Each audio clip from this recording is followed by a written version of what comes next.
আমি তখন সাথে সাথে মাকামে মাহমুদের মধ্যে সিজদায় পড়ে যাব আর বলবো, আল্লাহ আমার উম্মতের বাঁচাও, আমার একটা উম্মত যেন জাহান্নামে না যায়। আমার একটা উম্মত জাহান্নামে গেলে আমি মুহাম্মদ জান্নাতে যাব না। আমার আল্লাহ বলবে, নবী কাঁদবেন না, মাথা উঠায় নেন, আপনার উম্মতগুলোকে আপনি বাছাই করিয়া করিয়া জান্নাতের দিকে নিয়ে যান। আমার নবী এবার বাছাই করতে গিয়া হাজার কোটি মানুষ, লক্ষ কোটি মানুষ আল্লাহর নবী বাছাই করিয়া নিবে। আম্মা জান আয়েশা বলে, নবী কেমনে চিনবেন কে আপনার উম্মত? নবী বলে, যে উম্মতগুলো ওযু বানাইয়া 5 বেলার নামাজ আদায় করত, ওদের ওযুর অঙ্গগুলো নূরের আলোতে ঝলমল করতে থাকবে। আমি দেখব ওদের চেহারার ভিতরে নূরের আলো দেখা যায়। ওদের নূরের আলোগুলো দেখে দেখে আমি মুহাম্মদ ওদের বাছাই করিয়া করিয়া জান্নাতে নিব। ওই সময় আমি জান্নাতে না নিয়ে কাউকে যাব না।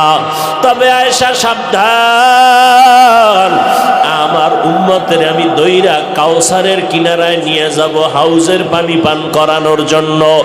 যেই হাউজে কাউসারের 1 ফোঁটা পানি দিলে আর জীবনে পিপাসা লাগবে না। তবে আয়েশা শুনিয়ে রাখো, এমন উম্মত তখন আমার পেছনে লাইনে দাঁড়াবে, যেই উম্মতগুলো পানি পান করতে গিয়া হঠাৎ দেখবো আমার সামনে একটা পর্দা পড়ে গেছে। আমি বলবো, ফেরেশতা আমার উম্মত এখন লাইনে দাঁড়ানো, পর্দা দিলে কেন? ফেরেশতা বলবে, নবী এটা উম্মত আপনার আদরের নয়। এই উম্মত দুনিয়াতে আসার পর আপনার হুকুম, আপনার আদর্শ মানে নাই, সুন্নত গুলো জবাই করেছে, মনের মতো চলেছে। আলেম ওলামারা পায়ে দরিয়া ডাকলো, নামাজ পড়ে নাই, পর্দা করে নাই, হালাল খায় নাই, সুন্নত অনুযায়ী চলে নাই। তখন নবী দেখবে আসলেই লোকটা নামাজি না, আমার উম্মত হইয়াও সে আমার সুন্নত মানে নাই। নবী বলে, আয়েশা তখন আমি রাগান্বিত হইয়া আমি বলবো, সোহকান সোহকা লিমান গাইয়ারা মিন বাদি, যাও আমার দরবার থেকে তোরা ভেগে যাও, আজ আমার কোনো সুপারিশ তোদের জন্য হবে না রে নাফরমান। দুনিয়ার মজা পাইয়া আজান শুনিয়া মসজিদে যাও নাই, বেপরদায় চলছো। আমার আল্লাহর নবী বলবে, তুই আমার উম্মত না, আমি তোর নবী না। সাথে সাথে আল্লাহ বলবে, এদের ধর, জাহান্নামের হ্যান্ডকাপ লাগাইয়া ধর। এরা আমার নবীর সাথে প্রতারণা করেছে, দাবি করছে নবীর উম্মত, অথচ নবীর সুন্নত জবাই করেছে। এখন আর ছাড় নাই, ইনসাফের সাথে এদের জাহান্নামে নিয়ে যাও।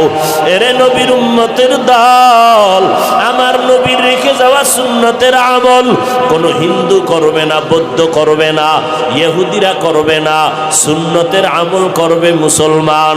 ও মুসলমান মা বাবারা, ও যুবকেরা, আজকে তোমার মতো কত যুবক স্কুল কলেজে পড়িয়াও তো নামাজ ছাড়ে না। বলো বাবা, তোমার বিবেকটাকে জিজ্ঞাসা করো, তুমি কেন পারো না? তোমার মতো কত যুবক আজকে তাকায় দেখো, র্যাব, আর্মি, পুলিশ, বিডিআরের চাকরি করে, দাড়িও আছে, নামাজও পড়ে, অভাব নাই। বলো বাবা, তুমি কেন পারবা না? তোমার মতো কত বান্দা রাস্তায় গাড়ি চালায়, ড্রাইভারি করে, নামাজ ছাড়ে না। বলো তুমি কেন পারবা না? তোমার মতো কত বান্দা নদীর মধ্যে মাছ ধরে, নামাজ বাদ দেয় না, ময়দানে কৃষি কাজ করে, নামাজ ছাড়ে না। বলো বাবা, তুমি কেন পারবা না? ওলামায়ে কেরামের কথা কি মিথ্যা মনে করেছো? আল্লাহর কোরআনটাকে মিথ্যা মনে করেছো? ওই কোরআনে তো জান্নাতের বয়ান আছে, জাহান্নামেরও বয়ান আছে। কারা জান্নাতে যাবে, কারা জাহান্নামে যাবে, আল্লাহ তাও বয়ান করে বলেছেন। ওরে নবীর উম্মতের দল, আল্লাহ পাক তো তওবার দরজা দিয়া বান্দাকে ডাকে, পাহাড় পরিমাণও যদি গুনাহ করো আমার দরবারে তওবা কর, আমি একটা সেকেন্ডে তোমার জীবনের গুনাহগুলো মাফ করে দিব। আজকে আমাকে সবাই কত সম্মান করে, তোমাকে কত সম্মান করে, অথচ তুমি চোখ বন্ধ করে নিজের আমলনামার দিয়ে তাকাও, জীবনে কত অন্যায় করেছো, যেই অন্যায়ের খবর মা বাবা জানলে আর সম্মান দিত না। আল্লাহ বলে বান্দা আমি জানার পরও তোর উপরে রাগ করে পানি বন্ধ করি নাই, বাতাস বন্ধ করি নাই, বরং আমি আল্লাহ তওবার পথে ডাকতেছি, আয় আয় আয়। ওরে আমার দরবারে এসে একবার আল্লাহ বলে ডাক দাও। যদি একবার আল্লাহ বলিয়া কলিজা দিয়া ডাক দিয়া 2 ফোঁটা চোখের পানি ছেড়ে বলো, দয়ার মালিক এই ময়দানে আমার মতো গুনাহগার কেউ নাই। আমার গুনার কারণে আমার হাত না পাক, চোখ না পাক, জিহ্বা না পাক, আমার অন্তর না পাক। এই অবস্থায় যদি আজরাইল আসে আমার উপায় নাই, জাহান্নামের আগুন সহ্য করতে পারবো না রে মালিক। গুনাহ নিয়ে কবরে গেলে 2 পার্শ্বের মাটির চাপ, ওই কবরে জাহান্নামের আগুন সইতে পারবো না। ও আল্লাহ ময়দানে তুমি নিয়ে আসো, গুনাহ অবস্থায় ফিরাইয়া দিও না। ও আল্লাহ তুমি তওবাওয়ালা জীবন দান করো। দুনিয়াতে যতদিন বেঁচে থাকবো আর নামাজ ছাড়বো না, বেপরদায় চলবো না, মা বাবারে কষ্ট দিব না, ওলামায়ে কেরামের বিরোধিতা করব না, দেশ ও জাতির বিরুদ্ধে ষড়যন্ত্র করব না। ও আল্লাহ তোমার হুকুম মানিয়া নবীর তরিকায় চলবো, নামাজ পড়বো, দাড়ি আর কাটবো না, গীবত শেকায়াত করব না। ও আল্লাহর বান্দারা মাওলার মোহাব্বতে একটু তওবার দিকে আগাও। গুনার কথা স্মরণ করি আমার মাওলার কাছে তওবা করো। তবে এটাও সত্য কথা, দুনিয়াতে কিছু মানুষ থাকবে তওবা নসিব হবে না। 13টা বছর আবু জাহাল নবীরে দেখলো, বয়ান শুনলো, এরপরেও কালেমা নসিব হলো না। এই জমিনে কিছু গুনাহগার শক্ত অন্তরওয়ালা, কোনো বয়ানে দিলটা নরম হবে না, ওই বান্দার তওবা নসিব হবে না। তবে এই ময়দানে যদি 2-1 জন নরম দিলওয়ালার গোলাম পাওয়া যায়, চোখের পানি ছেড়ে যদি বলেও দয়ার মালিক এই ময়দান থেকে গুনাহ নিয়ে আর ঘরে যাব না, আমার আল্লাহ বলবে ফেরেশতারা সাক্ষী থাক, আমি ওর জাহান্নামের খাতার থেকে নাম কাটিয়ে দিলাম, আমি আল্লাহর নামটা জান্নাতীদের খাতায় উঠায় দিলাম। ও যুবক তুমি স্কুলে পড়ো, কলেজে পড়ো, কোনো বাধা নাই। ও ভাই তুমি চাকরি করো, বাধা নাই। তুমি লেখাপড়া করো, ব্যবসা করো, বাধা নাই। তবে নবীর তরিকায় 5 বেলার নামাজ পড়ো, মা বাবার দোয়া নিয়ে চলো, ওলামায়ে কেরামের পরামর্শে আমল করো, দেশ জাতির বিরুদ্ধে ষড়যন্ত্র করিও না। আল্লাহর মোহাব্বত নিয়া নবীর সুন্নাত অনুযায়ী চলো। দুনিয়ার জিন্দেগি ও কামিয়াবের দরজা খুলে যাবে, আখিরাতের দরজাও কামিয়াবির জন্য কামিয়াবের পথ খুলে যাবে। আল্লাহর কাছে তওবা করার যদি অন্তর তৈরি হয়, অন্তরে যদি কোনো দুর্বলতা না থাকে, মনে মনে আমার আল্লাহকে ডাকো আর বলো, ও আল্লাহ জীবনে যত অন্যায় করেছি মনে হয় যেন এই ময়দানে আমার মতো অন্যায়কারী কেউ নাই। আজকে তওবার নিয়ত করে ফেললাম, মরিয়া গেল আর নামাজ ছাড়ব না, আর গুনার পথে যাব না। আল্লাহ আমাদের সবাইকে তওবাওয়ালা জিন্দেগি দান করেন, আমাদের তওবার উপরে মজবুত হইয়া চলার তৌফিক দান করেন, আমিন। 4 কারণে গীবত করা ওয়াজিব, না করলে কি হবে? গুনাহ। হ্যাঁ, এবার আর একটা বলবে অতি চালাকেরা যে হিংসায় ভরা, স্টেজে উঠলেই আক্রমণ, স্টেজে উঠলেই আক্রমণ। নবীজি ভণ্ডদের বিরুদ্ধে, বাতিলের বিরুদ্ধে কথা বলেছিলেন, জানা থাকলে বলেন। আপনার অন্তর কি বলে, রসুল বাতিলের পক্ষে না বিপক্ষে? কথা বলেন। সাহাবায়ে কেরাম, তাহলে বাতিলের বিরুদ্ধে কথা বলা আজকে থেকে আজীবনের জন্য মনে রাখবেন। ভণ্ডদের বিরুদ্ধে কথা বলা হিংসা নয়, বরং রসুলের সুন্নত। হিংসা না সুন্নত? আরে পাগল, হিংসাই যদি করি তাহলে 5 কুল্লি মাথায় দিয়ে অন্য টুপির বিরুদ্ধে ওয়াজ করতাম, কওমি মাদ্রাসায় পড়ে অন্য প্রতিষ্ঠানের বিরুদ্ধে ওয়াজ করতাম, তাবলিগের পক্ষে বললাম, তাবলিগ যারা করে না তাদের বিরুদ্ধে বলতাম। ওই কোনোদিন তো বলি নাই। এমনকি এই কথাও বলি না যে কওমি মাদ্রাসায় পড়ো নাইলে গুনাহ হবে, চরমনায় যাও না হয় গুনাহ হবে, একদিনও তো বলি নাই। সারা বছর দৌড়াইয়া রাত নাই দিন নাই চিল্লাইয়া মানুষের হাতে পায়ে ধরে দুইটা স্লোগান অন্তরে ঢুকাইতে চাই। কয় স্লোগান?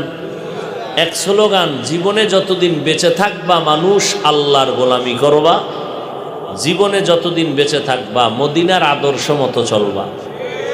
আর কারো গোলামি করা যাবে না, কারো আদর্শও মানা যাবে না। আল্লাহ বুঝার তৌফিক দান করে। মানে আল্লাহর গোলামি করবেন, রসুলের আদর্শ মানবেন, এই তো। এই দুইটা স্লোগান অন্তরে ঢুকাইয়া চলতে গেলে আপনি আগাইতে পারবেন না একা একা। কেন? আপনি আমি দুর্বল। আল্লাহ বানানোর সময় বানাইছেনই দুর্বল করে। ওয়াখুলিকাল ইনসানু যায়ীফা, আল্লাহ বলেন আমি দুর্বল করে তোমাদেরকে সৃষ্টি করেছি। তোমরা কি পরিমাণ দুর্বল! একটা পিপিলিকার কাছেও মানুষ বড় দুর্বল, একটা মশার কাছেও মানুষ বড় দুর্বল। হাঁটার বেলায় আমরা দুর্বল, খানার বেলায় দুর্বল, মেধার বেলায় দুর্বল। দুনিয়ার লাইনে আমাদের মেধা কম, আখিরাতের লাইনেও আমাদের মেধা বড় দুর্বল। আমরা খাইতেও কম পারি, ঘুমাইতেও কম পারি, হাঁটতেও পারি না, এমনভাবে আমরা দুর্বল। আল্লাহ আমাদের বানানোর সময় দুর্বল করে বানাইছেন। এক কথায় আমাদের মতো দুর্বল জমিনে কোনো প্রাণী আল্লাহ বানান নাই, আমাদের মতো দুর্বল কোনো প্রাণী নাই। দুনিয়ার লাইনে আমরা এতটাই যে দুর্বল, একজন MBBS doctor, FRCS doctor certificate নিয়ে বসলো চেম্বারে, 1000 টাকা 500 টাকা ভিজিট নেয়, কিন্তু MBBS ডাক্তারের সার্টিফিকেট নিয়া 10 জন ডাক্তার বসলো একটা থানা শহরে অথবা জেলা শহরে, মুন্সিগঞ্জ শহরে MBBS ডাক্তার আছে 10 জন, 10টা চেম্বার খোলা। এক ডাক্তার আপনি গিয়া বললেন আমার পেটের রোগটা কমপ্লিট ভালো করে দেন। ডাক্তার বলে আমি পারবো না। কেন? আপনি কি ডাক্তার না? বলে আমি নাক কান গলা বিশেষজ্ঞ, আমি পেট নিয়ে বিশেষজ্ঞতা অর্জন করি নাই। পেটের বিষয়ে যারা মেডিসিনের ডাক্তার এদের কাছে যাও। এইবার আপনি পেটের ডাক্তারের কাছে গিয়া যদি বলেন ডাক্তার সাহেব এত দামি ডাক্তার আপনি, 5 মিনিট সময় দেন, 1000 টাকা ভিজিট নিয়ে যান, আমার কানের মধ্যে সমস্যার সমাধান করেন। বলে আমি পেট নিয়ে গবেষণা করেছি, নাক কান গলা নিয়ে গবেষণা করি নাই। যাও, এই বিষয়ে আমি বড় দুর্বল। একে অন্যের কাছে বড় দুর্বল। আল্লাহ এই সিস্টেম করে সমাজটাকে লেভেল করে দিলেন। আল্লাহ পাক কাউকে সম্মান এক দিক দিয়ে বাড়ায় দিলেন, আবার অন্য দিক দিয়ে দুর্বল বানায় রাখলেন। কারণ এই গুণ দিয়া যেন তুই অহংকারী হয়ে না যাও, এই জন্য আমি অন্য দিকে তোরে দুর্বল বানায় রাখছি। আমি ওয়াজ করতে পারি, সারা রাত বসায় দাও, বয়ান চলবে, কারণ আমার ঘরে চাউল লাগবে না। চাউলের জন্য আমার দোকানের কাছে যেতে হবে। আমি যদি এখন বাহাদুরি করি, কোনো টাকা টোকা নাই, আমি না এত বড় হুজুর, এত ভক্তবৃন্দ আমার বিনা টাকায় চাল ঘরে দিয়ে যাবি, দেবে কেউ? আমি ওই বিষয় বড় দুর্বল। নদীর মধ্যে মাছ আছে, খুব খাইতে মনে চায়, আমার দ্বারা কিয়ামতের আগেও সম্ভব না মাছ ধরার। আল্লাহ আর একটা দল মানুষকে সেখানে বানায় রাখছে, ওরা রাত নাই দিন নাই শীত নাই গরম নাই, ওরা মাছগুলো ধরে ধরে আমাদের হাতে দিবে, আমরা খাবো। তাহলে আমার আছে টাকা, নাই মাছ নাই তরকারি, আমি মাছওয়ালার কাছে বড় দুর্বল। মাস্তানি চলবে না? কোনো গরিবের রাতের কিছু খামু না, তাহলে তোর কপালে আলু ভর্তাও নেই, তুই না খায় মর। আল্লাহ বানানোর সময় দুর্বল করে বানাইলেন। মেধার বেলায় আমরা বড় দুর্বল। দুনিয়ার লাইনে দেখাইলাম কি পরিমাণ দুর্বল। 5 জন MBBS ডাক্তার, এক একজনে এক এক লাইনে অভিজ্ঞতা অর্জন করছে, অন্য লাইনে দুর্বল। কথা ঠিক নেই? লিভারের ডাক্তার আলাদা, গ্যাসের ডাক্তার আলাদা, ঠিক নেই? কণ্ঠের ডাক্তার আলাদা, নাক কান গলা আলাদা, মাথা নিয়ে গবেষণা করে আলাদা, এক একজনে এক এক লাইনে আগানো, আর একদিকে দুর্বল। কেন? আল্লাহ সামাজিক অবস্থাকে ব্যালেন্স করে দিলেন যেন সুন্দরভাবে জিন্দেগি চলে। তুমিও ওনার কাছে দুর্বল, ওই বান্দাও তোমার কাছে অন্য দিক থেকে দুর্বল। আবার একটা গুণ আছে, যেই গুণে বান্দা সম্মানে চলবে, যে সম্মানে যেন অহংকারী না হয়, দুর্বল পয়েন্টটাও আবার রেখে দিন। আখিরাতের লাইনও আমরা বড় দুর্বল। যারা কোরআন শরীফ পড়তে পারে না, যারা কোরআন পড়তে পারে তাদের কাছে দুর্বল। আবার কোরআন শরীফ পড়তে পারে, অর্থ জানে না, অর্থ যারা জানে তাদের কাছে দুর্বল। যেই বান্দা কোরআনের অর্থ জানে, তাফসির জানে না, তাফসিরওয়ালার কাছে দুর্বল। আবার তাফসিরওয়ালা কোরআনের তাফসির করতে পারে, কোরআন হাদিস রিসার্চ করে ফতোয়া দিতে পারে না, ওই বান্দা মুফতি সাহেবের কাছে দুর্বল। এখন আমার টার্গেট, আমি জান্নাতে যাব, জান্নাত পাবো মরণের পর, হাসরের বিচারের পর। সেই জান্নাতটা আমার ওপেন ভাবে আমার নাম লেখাইয়া নিতে হবে এই দুনিয়ার জমিনে। কিন্তু আমি চলবো কেমনে? জান্নাতের পথে আগাইতে গেলে আমার একা একা যাওয়া সম্ভব না, কারণ আমি বড় দুর্বল। একদিকে আমি দুনিয়ার লাইনে দুর্বল, আখিরাতের লাইনেও বড় দুর্বল। এদিকে আমি কেমনে আগাবো? অন্যদিকে আবার যেই দুনিয়াতে বৈশা আমি জান্নাতের কাজটা করব, সেই দুনিয়ার পরিবেশটা বড় নাপাক। দুনিয়ার পরিবেশ পাক না নাপাক? দেখছেন নি, অজের ভ্যান্ডেলে বইছে, এহেনে বইও বাদাম, এহেনে বইয়ে বুট খায়, এহেনে বইয়ে পান খায়, আবার বাইরে গিয়ে একটু বিড়ি টাইনে খাড়ায়। বুঝেননি কি পরিমাণ অপবিত্র দুনিয়ার পরিবেশটা। ওয়াজের ভ্যান্ডেল আইছে, বেহেশতের বাগান, বসলেই গুনামাপ। এহেনে আইয়াও পান খাওয়া লাগবে আধা ঘন্টা বয়ানের টাইমে, এখানে চা টানা লাগবে, এখানে আইসাও আপনার বিড়ি টানার মাথা গরম হয়ে যায়, বাইরে গিয়া টানতেই হবে। এই যে এক অবস্থা, তাহলে আপনি নেক আমল করবেন কিভাবে? মসজিদের ভেতরে যাবেন, নিরাপদ জায়গা, নিরাপদ না? কিন্তু না, সেখানেও যাবেন, মোবাইলের এমন রিংটোন বেজে উঠলো, নামাজে দাঁড়ায় গেলাম, এমন মনটা নরম হয়ে গেছে, আল্লাহর সামনে দাঁড়ানো, এত মোহাব্বতে নামাজ পড়ি, মোবাইল এসে এমন একটা আওয়াজ দিল, আমার খেয়ালটা নষ্ট হয়ে গেল, মসজিদের পরিবেশটাও বেতাল হয়ে গেল। আচ্ছা, আমি মোবাইল নিই না, আমি বড় ভালো মানুষ, আর একজন চাচায় মোবাইল নিয়া, এবার সে তো আর রিংটোন বন্ধ করতে পারে নাই, এমন রিংটোন বাজলো, ইমাম সাহেবের কেরাত কুবে গেছি গা, এখন আর পশ্চিমে নাই, কলবের হালাত সবার নষ্ট হয়ে গেছে। এই চাচায় আবার কি করছে, ডান পকেটে হাত দিয়ে দেয়, মোবাইল কই দেয়, ওই পকেটে নাই, নামাজের ভিতরেই, আবার বাম পকেটে দিল, ওখানে বাইর কইরা সামনে আনছে, এবার দেখ কোনটায় চাপ দিলে এটা বন্ধ হইব, এটার খুঁজতে খুঁজতে 1.5 মিনিট গেছি গা, নামাজ কই, মোবাইল কই, আল্লাহ কই। হাসেন আপনারা? এই আকামগুলো চলেনি? ফতুয়া তো দিয়ে দিছে মুফতি সাহেবরা যে চাপ দিয়ে বন্ধ করো, এমনি বাইর কইরা এরপরে বাটন বটন খুইজা এরপর দোনো হাত দিয়া একটা কারবার শুরু করছে নামাজের ভিতরে। কে আর ভিডাইব? কারো উপায় নাই ভিডা। চেয়ারম্যান হইছে একজন, কেডা? আলহাজ লুৎফুর রহমান তালুকদার। জুমার দিন মসজিদে চেয়ারম্যান 36 জন, সব চেয়ারে বইয়া নাক টানে আর ঘুমায়। দেখছেন নি? জুমার মসজিদ ভরা চেয়ার চেয়ার চেয়ার। ফতুয়া পাইছে একটু তিল, এটার টান দিয়ে বানাইছে তাল, চেয়ারে বয়ে বয়ে ঘুমায়। ইমামের বয়ান কে শুনবে? পাশে বইয়া নাক টানতেছে, মোটামুটি বিলকিসের সিংহাসনে যাইতেছে টানতে টানতে। যখন একামত ফট করে দাঁড়ায় গেছে, যুবক একটা কয়, দাদা অজু?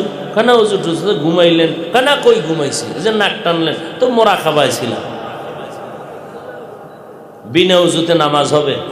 তো কাফের হয়ে যাবে। বিনা উজুতে আল্লাহকে সেজদা দেওয়া সম্পূর্ণ কুফরি।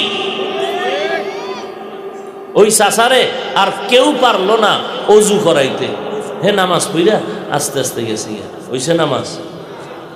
তাহলে মসজিদের মধ্যেও যেই বর্তমান হালাত, কি অবস্থা, যে আমরা নীরব নাই।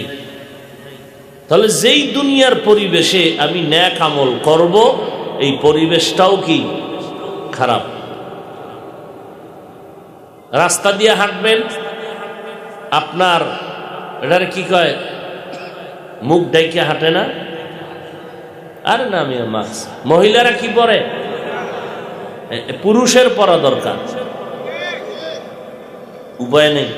আপনি চিন্তা করতে পারেন, কোন বাবায় যদি কন্যা সন্তানটাকে বলে, ও মা তুমি ওড়নাটা টেনে ভালো করে দাও, মেয়ে যদি বলে আমার স্বাধীনতা তুমি আক্রমণ করো কেন, বাবার আর অধিকার নাই এই সোনার বাংলায় মেয়েকে আর চাপ দিবে, এই অধিকার নাই বাবার। এটা রুফার বাংলা না সোনার বাংলা? এবার হিসাব করো। যেই দুনিয়াতে আছি দুনিয়ার পরিবেশ বড় নাপাক, এরপরেও অন্য অন্য রাষ্ট্রের তুলনায় আলহামদুলিল্লাহ আমার সোনার বাংলাদেশ অনেক ভালো।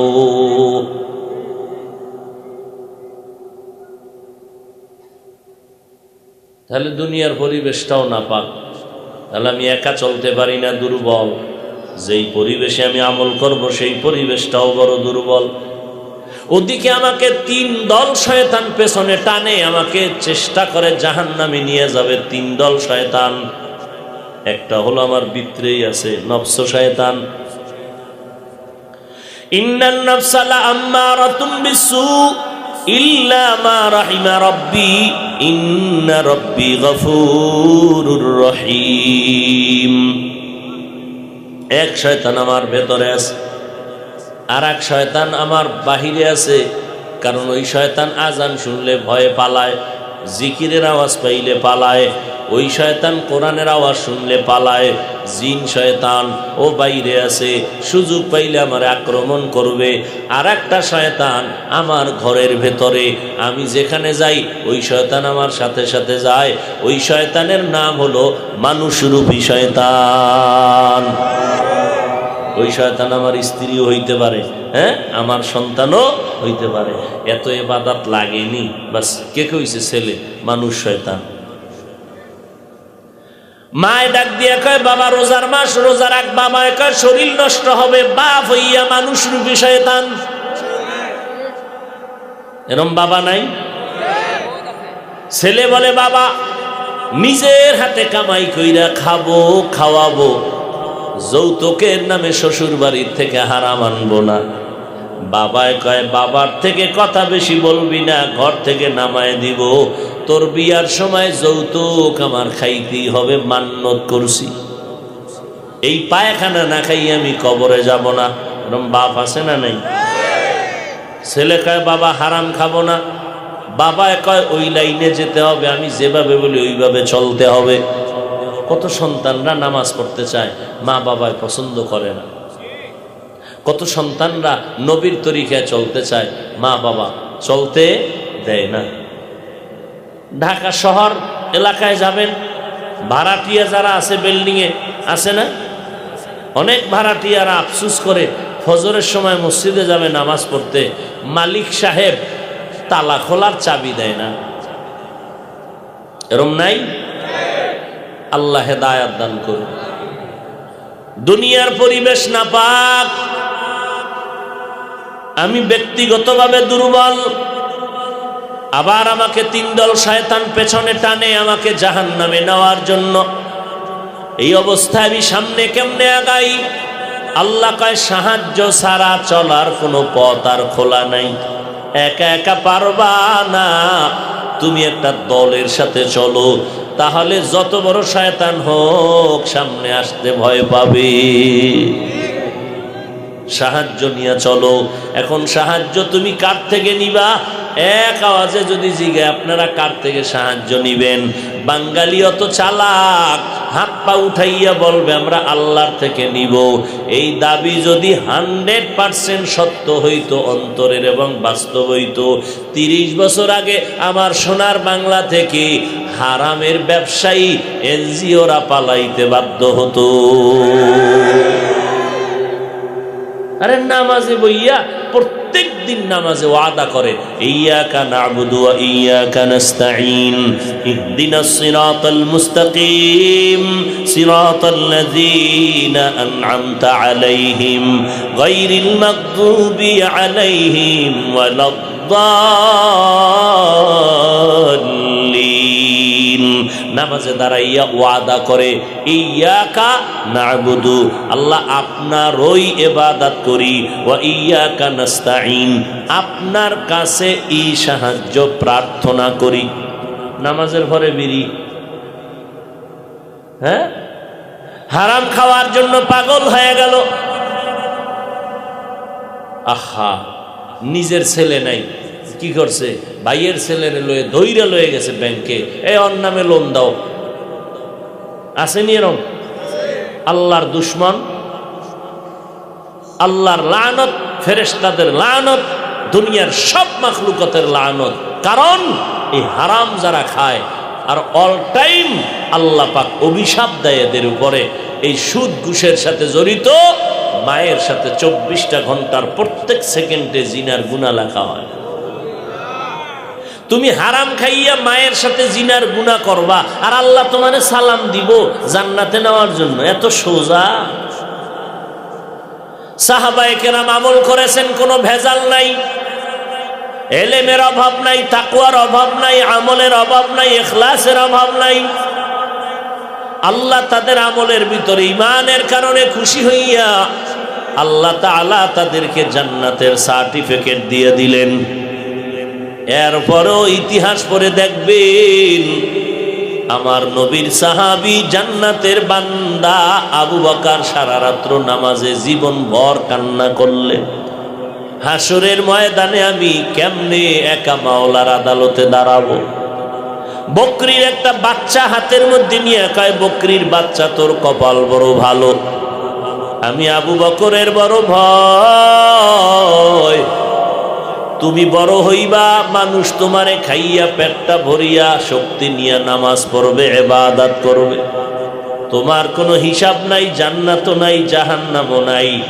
কিন্তু আমি আবু বকরের ভয়, আমার কবরে যেতে হবে, সাদা কাফনের প্যাকেটে আমাকে ঢুকতে হবে, কত হাজার বছর আমার কবরে থাকা লাগবে তার কোনো ঠিকানা নাই। আল্লাহর আদালতে দাঁড়ান লাগবে, যদি হিসাবের বেলায় আটকা পড়ে যায় আমার হ্যান্ডকাপ লাগবে, জাহান্নামের হ্যান্ডকাপ।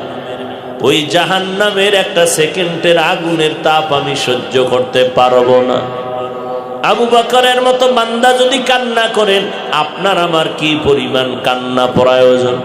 আজকে কান্নাও নাই, কান্নার বয়ানও নাই। কেউ যদি কান্না করে, কিছু কপাল পোড়ারা তাকাইয়া তারে তিরস্কার করে আর হাসাহাসি করে,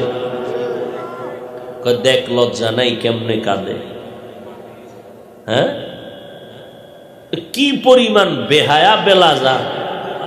ওরে লজ্জা তো তোর নাই, কোরআনের বাগানে বসছো, তোর চোখে পানি আসে না কেন বেহায়া? অথচ সে উল্টা বলতেছে কান্নাওয়ালাকে, কাঁদো কেন? আবার কালা চশমার হুজুর কান্নার বিরুদ্ধে ওয়াজও করে। কোথায় যাবেন? অথচ আমার রসুলের কোনো গুনাহ নাই। আমার মায়ার নবী ঘরের মধ্যে বসে কান্না করতেছেন।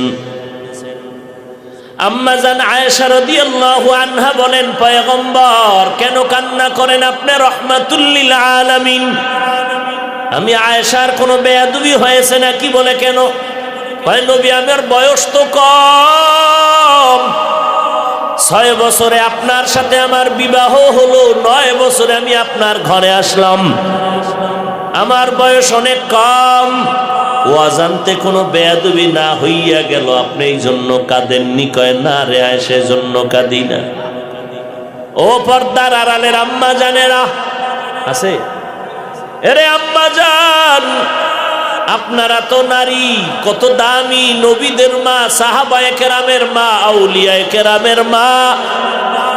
আম্মা জান আয়েশা রাদিয়াল্লাহু আনহার মতো নারী, ফাতেমা রাদিয়াল্লাহু আনহার মতো নারী, খাদিজা রাদিয়াল্লাহু আনহার মতো নারী। আপনারা হাফেজে কোরআনের মা, আদর্শ সন্তানের মা। একটা আদর্শ সন্তান জমিনে উপহার দিবেন, একটা সন্তানের দ্বারা সমাজ আলোকিত হয়ে যাবে। ওই সন্তান উপহার দিতে হলে মা আপনাকে আদর্শওয়ালা হতে হবে। আম্মা জান আয়েশা বলেন, আমি নবীর ঘরে 9 বছর বয়সে আসলাম। 18 বছর যখন হয়ে গেল আমার বয়স, তখন আমার নবী দুনিয়ার থেকে বিদায় হলেন। আমি নবীর ঘরে সময় কাটাইলাম মাত্র 9 বছর। আমার নবী আমারে এমন দোয়া কইরা দিছেন, এই 9 বছরে আমি আয়েশা কত দামি হয়ে গেছি। 2000-এর উপরে হাদিস আমার মুখস্থ হয়ে গেল। আমি 2000-এর উপরে হাদিসের হাফেজা হয়ে গেছি। আল্লাহর নবী আমি আয়েশাকে এমন মোহাব্বতের দোয়া করেছেন, বড় বড় বড় বড় সাহাবায়ে কেরাম যাদের এলেমের কমতি নাই, এরাও মাঝে মাঝে কোনো মাসআলায় যদি আটকাইয়া যাইতেন, আমি আয়েশার কাছে আসলেই আমি জবাব দিলে সমাধান হয়ে যাইত।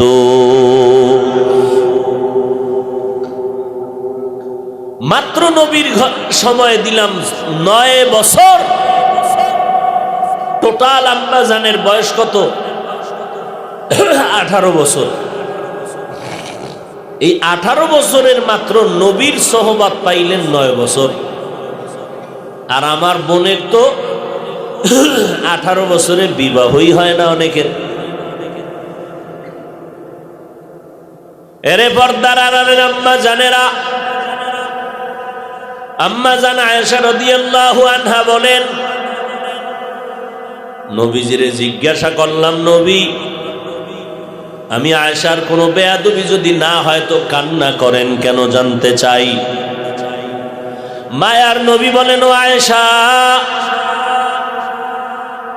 আজ আমার কান্নার কারণ হাসরের কঠিন সময়ের কথা আমার মনে পড়ে গেল। আম্মা জান বলেন, আমি নবীরে জিজ্ঞাসা করলাম হাসরের কি কঠিন সময়ের কথা বলেন।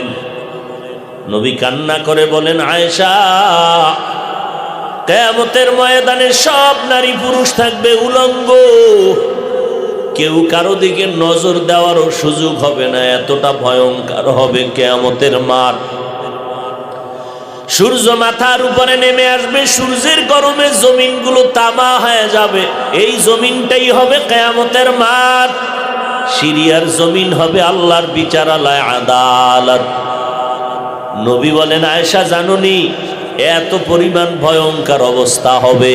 একদিকে সূর্যের গরম, অপর দিকে আমার আল্লাহ পাকের কাহ্হারিয়াতের আওয়াজ, লিমানিল মুলকুল ইয়াউম লিল্লাহিল ওয়াহিদিল কাহ্হার।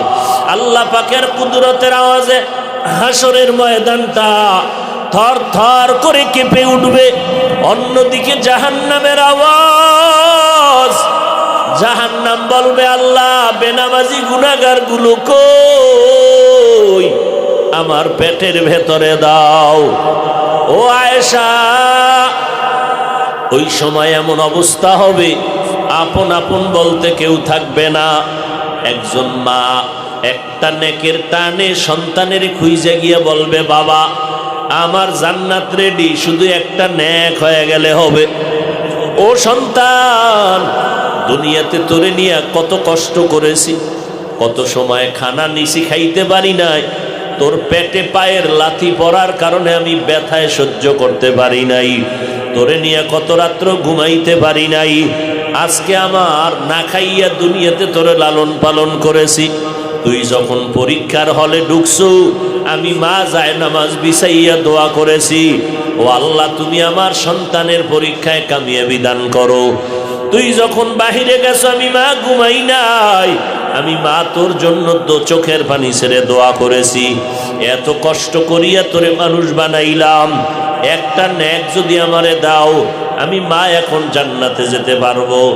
নবীজি বলেন, সন্তান বলবে, আমি মায়ের পেট ছাড়া দুনিয়াতে আসতে পারি নাই, তবে তুমি যে আমার মা আমি বিশ্বাস করি না, যাও, আমি তোমারে নেক দিতে পারবো না, তুমি আমার মা কিনা আমার জানা নাই। এবার সন্তান দেখবে একটা নেকের অভাবে দেখতেছে মায়ের বিপক্ষে ফয়সালা হয়ে গেল। আল্লাহ অর্ডার করবে, জাহান্নামের শিকল লাগাও। সন্তান দেখবে একটা নেকির অভাবে মায়ের হাতে জাহান্নামের শিকল। মা আমাকে টেনে টেনে জাহান্নামের দিকে নিয়ে যাবে। আল্লাহর নবী বলেন, আয়েশা, কেমন ভয়ঙ্কর অবস্থা হবে হাসরের মাঠে। যেই হাসরের মাঠে নবীদের কোনো গুনাহ নাই, সেই নবীরা পর্যন্ত ভয়ে নাফসি নাফসি বলে কান্না শুরু করবেন। উম্মতের কথা পর্যন্ত তাদের মনে থাকবে না, শুধু বলবে আল্লাহ আমারে বাঁচাও, আমাকে বাঁচাও। সূর্যের গরম সহ্য করা যায় না, জাহান্নামের আওয়াজ সহ্য করা যায় না, আল্লাহ পাকের রাগান্বিত অবস্থা মেনে নিতে পারি না। ও আল্লাহ আমাকে বাঁচাও। উম্মতের চিন্তা নাই, আদম কান্না করবে আমাকে বাঁচাও, মুসা নবী কান্না করবে আমাকে বাঁচাও, ঈসা নবী কান্না করবে আমারে বাঁচাও, ইব্রাহিম নবী কান্না করবে আল্লাহ আমারে বাঁচাও। আম্মা জান আয়েশা বলেন, নবী তখন আপনি কি করবেন? আপনি তো দোজাহানের সরদার, আপনি তো রহমাতুল লিল আলামিন, মায়ার নবী বলেন, আয়েশা ওই সময় আমি মুহাম্মদ আমাকে বাঁচাও বাঁচাও বলে একটা আওয়াজও দিব না। আমি তখন সাথে সাথে মাকামে মাহমুদের মধ্যে সিজদায় পড়ে যাব আর বলবো, আল্লাহ আমার উম্মতের বাঁচাও, আমার একটা উম্মত যেন জাহান্নামে না যায়। আমার একটা উম্মত জাহান্নামে গেলে আমি মুহাম্মদ জান্নাতে যাব না। আমার আল্লাহ বলবে, নবী কাঁদবেন না, মাথা উঠায় নেন, আপনার উম্মতগুলোকে আপনি বাছাই করিয়া করিয়া জান্নাতের দিকে নিয়ে যান। আমার নবী এবার বাছাই করতে গিয়া হাজার কোটি মানুষ, লক্ষ কোটি মানুষ আল্লাহর নবী বাছাই করিয়া নিবে। আম্মা জান আয়েশা বলে, নবী কেমনে চিনবেন কে আপনার উম্মত? নবী বলে, যে উম্মতগুলো ওযু বানাইয়া 5 বেলার নামাজ আদায় করত, ওদের ওযুর অঙ্গগুলো নূরের আলোতে ঝলমল করতে থাকবে। আমি দেখব ওদের চেহারার ভিতরে নূরের আলো দেখা যায়। ওদের নূরের আলোগুলো দেখে দেখে আমি মুহাম্মদ ওদের বাছাই করিয়া করিয়া জান্নাতে নিব। ওই সময় আমি জান্নাতে না নিয়ে কাউকে যাব না। তবে আয়েশা সাবধান, আমার উম্মতের আমি দইরা কাউসারের কিনারায় নিয়ে যাব হাউজের পানি পান করানোর জন্য। যেই হাউজে কাউসারের 1 ফোঁটা পানি দিলে আর জীবনে পিপাসা লাগবে না। তবে আয়েশা শুনিয়ে রাখো, এমন উম্মত তখন আমার পেছনে লাইনে দাঁড়াবে, যেই উম্মতগুলো পানি পান করতে গিয়া হঠাৎ দেখবো আমার সামনে একটা পর্দা পড়ে গেছে। আমি বলবো, ফেরেশতা আমার উম্মত এখন লাইনে দাঁড়ানো, পর্দা দিলে কেন? ফেরেশতা বলবে, নবী এটা উম্মত আপনার আদরের নয়। এই উম্মত দুনিয়াতে আসার পর আপনার হুকুম, আপনার আদর্শ মানে নাই, সুন্নাত গুলো জবাই করেছে, মনের মতো চলেছে। আলেম ওলামারা পায়ে দরিয়া ডাকলো, নামাজ পড়ে নাই, পর্দা করে নাই, হালাল খায় নাই, সুন্নাত অনুযায়ী চলে নাই। তখন নবী দেখবে আসলেই লোকটা নামাজি না, আমার উম্মত হইয়াও সে আমার সুন্নত মানে নাই। নবী বলে, আয়েশা তখন আমি রাগান্বিত হইয়া আমি বলবো, সোহকান সোহকা লিমান গাইয়ারা মিন বাদি, যাও আমার দরবার থেকে তোরা ভেগে যাও, আজ আমার কোনো সুপারিশ তোদের জন্য হবে না রে নাফরমান। দুনিয়ার মজা পাইয়া আজান শুনিয়া মসজিদে যাও নাই, বেপরদায় চলছো। আমার আল্লাহর নবী বলবে, তুই আমার উম্মত না, আমি তোর নবী না। সাথে সাথে আল্লাহ বলবে, এদের ধর, জাহান্নামের হ্যান্ডকাপ লাগাইয়া ধর। এরা আমার নবীর সাথে প্রতারণা করেছে, দাবি করছে নবীর উম্মত, অথচ নবীর সুন্নত জবাই করেছে। এখন আর ছাড় নাই, ইনসাফের সাথে এদের জাহান্নামে নিয়ে যাও। এরে নবীর উম্মতের দল, আমার নবীর রেখে যাওয়া সুন্নতের আমল কোনো হিন্দু করবে না, বৌদ্ধ করবে না, ইহুদিরা করবে না, সুন্নতের আমল করবে মুসলমান। ও মুসলমান মা বাবারা, ও যুবকেরা, আজকে তোমার মতো কত যুবক স্কুল কলেজে পড়িয়াও তো নামাজ ছাড়ে না। বলো বাবা, তোমার বিবেকটাকে জিজ্ঞাসা করো, তুমি কেন পারো না? তোমার মতো কত যুবক আজকে তাকায় দেখো, র্যাব, আর্মি, পুলিশ, বিডিআরের চাকরি করে, দাড়িও আছে, নামাজও পড়ে, অভাব নাই। বলো বাবা, তুমি কেন পারবা না? তোমার মতো কত বান্দা রাস্তায় গাড়ি চালায়, ড্রাইভারি করে, নামাজ ছাড়ে না। বলো তুমি কেন পারবা না? তোমার মতো কত বান্দা নদীর মধ্যে মাছ ধরে, নামাজ বাদ দেয় না, ময়দানে কৃষি কাজ করে, নামাজ ছাড়ে না। বলো বাবা, তুমি কেন পারবা না? ওলামায়ে কেরামের কথা কি মিথ্যা মনে করেছো? আল্লাহর কোরআনটাকে মিথ্যা মনে করেছো? ওই কোরআনে তো জান্নাতের বয়ান আছে, জাহান্নামেরও বয়ান আছে। কারা জান্নাতে যাবে, কারা জাহান্নামে যাবে, আল্লাহ তাও বয়ান করে বলেছেন। ওরে নবীর উম্মতের দল, আল্লাহ পাক তো তওবার দরজা দিয়া বান্দাকে ডাকে, পাহাড় পরিমাণও যদি গুনাহ করো আমার দরবারে তওবা কর, আমি একটা সেকেন্ডে তোমার জীবনের গুনাহগুলো মাফ করে দিব। আজকে আমাকে সবাই কত সম্মান করে, তোমাকে কত সম্মান করে, অথচ তুমি চোখ বন্ধ করে নিজের আমলনামার দিয়ে তাকাও, জীবনে কত অন্যায় করেছো, যেই অন্যায়ের খবর মা বাবা জানলে আর সম্মান দিত না। আল্লাহ বলে, বান্দা আমি জানার পরও তোর উপরে রাগ করে পানি বন্ধ করি নাই, বাতাস বন্ধ করি নাই, বরং আমি আল্লাহ তওবার পথে ডাকতেছি, আয় আয় আয়। ওরে আমার দরবার আইসা একবার আল্লাহ বলে ডাক দাও।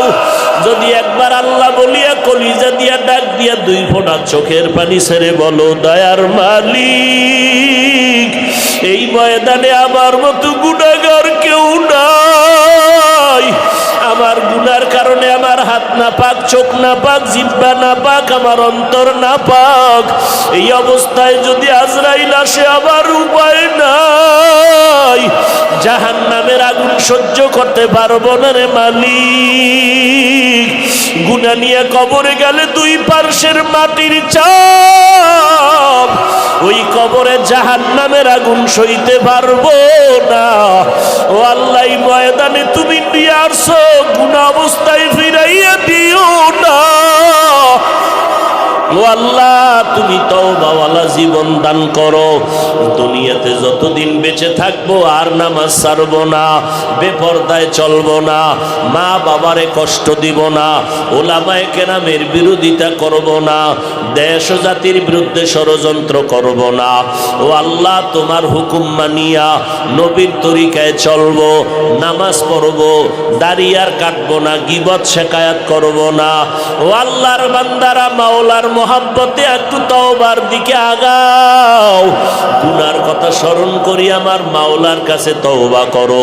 তবে এটাও সত্য কথা, দুনিয়াতে কিছু মানুষ থাকবে তওবা নসিব হবে না। 13টা বছর আবু জাহাল নবীরে দেখলো, বয়ান শুনলো, এরপরেও কালেমা নসিব হলো না। এই জমিনে কিছু গুনাহগার শক্ত অন্তরওয়ালা, কোনো বয়ানে দিলটা নরম হবে না, ওই বান্দার তওবা নসিব হবে না।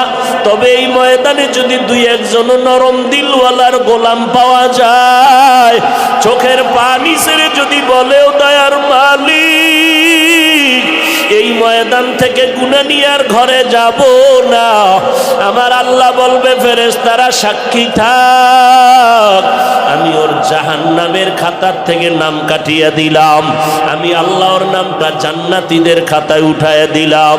ও যুবক, তুমি স্কুলে পড়ো, কলেজে পড়ো, কোনো বাধা নাই। ও ভাই, তুমি চাকরি করো, বাধা নাই। তুমি লেখাপড়া করো, ব্যবসা করো, বাধা নাই। তবে নবীর তরিকায় 5 বেলার নামাজ পড়ো, মা বাবার দোয়া নিয়ে চলো, ওলামায়ে কেরামের পরামর্শে আমল করো, দেশ জাতির বিরুদ্ধে ষড়যন্ত্র করিও না। আল্লাহর মোহাব্বত নিয়া নবীর সুন্নাত অনুযায়ী চলো। দুনিয়ার জিন্দেগি ও কামিয়াবের দরজা খুলে যাবে, আখিরাতের দরজাও কামিয়াবির জন্য, কামিয়াবের পথ খুলে যাবে।